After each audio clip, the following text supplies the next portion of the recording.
let's discuss interval funds. So interval funds are a type of investment company. They're actually a type of closed-end company, which is kind of interesting because they behave more like mutual funds, having with the NAV.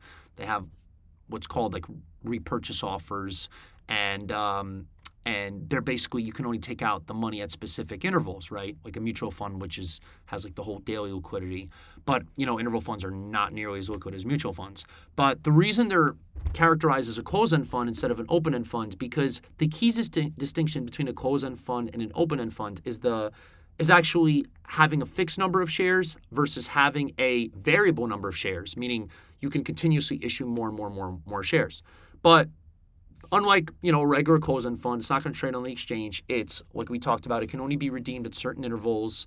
They could have a repurchase offer. There's fees associated with repurchasing. And on top of that, they usually generally have high fees. And let's say they have like a maximum, let's say people can only take out a maximum of 25% of the fund. It could be even less.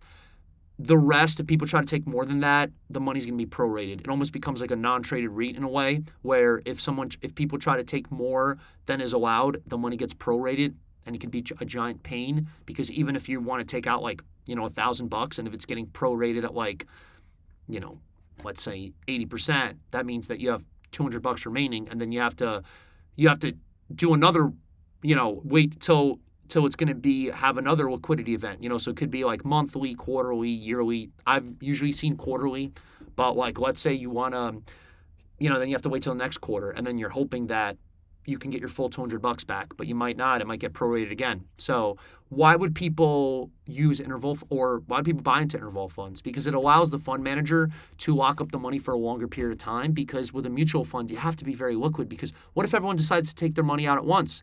Which, is nice for the investor, but for you, how can you lock up and invest invest like that way? You know what I mean?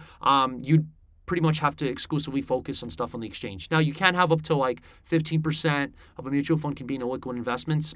There's no rule like that for interval funds. So they're actually very good for investing in, private alternatives like infrastructure, credit, whatever.